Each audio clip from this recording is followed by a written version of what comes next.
और मिल गया a बराबर i into sin थीटा। ठीक है, यहां तक हमको लगा।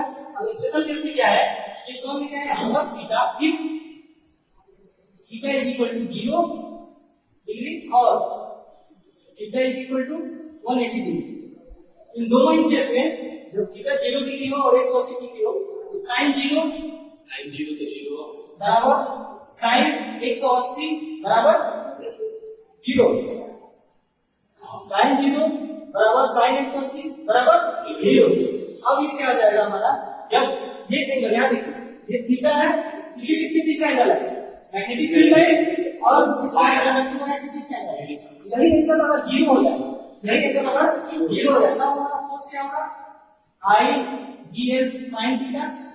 थीटा जब 0 हो गया इन सब का वैल्यू 0 हो जाएगा। इस केस में हमारा लॉजिक फोर्स क्या होगा, मिनिमम होगा। क्या होगा, मिनिमम होगा। यही केस 2 देखिए, केस 2 में if theta is equal to 90 degree, अगर थीटा 90 डिग्री है मतलब क्या, इस मैग्नेटिक फील्ड लाइन पे ये जो हमारा कंडक्टिंग वायर है ये एकदम परपेंडिकुलर है। इस केस में sin थीटा हमारा क्या आ जाएगा, sin 90 बराबर 1। ठीक, अब हमारा फोर्स क्या आ जाएगा, फोर्स बराबर I dl sin थीटा।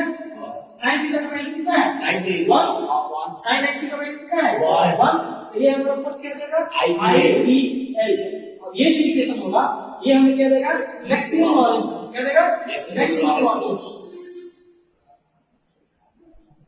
ठीक, यहाँ फोर्स मैक्सिमम होगा, यहाँ पे मिनिमम होगा। डायग्राम में समझिए, अगर कोई कंडक्टिंग वायर यहाँ पे परपेंडिकुलर है मतलब इस मैग्नेटिक फील्ड लाइन से 90 डिग्री का एंगल बना है, तब हमारा F क्या होगा, मैक्सिमम होगा।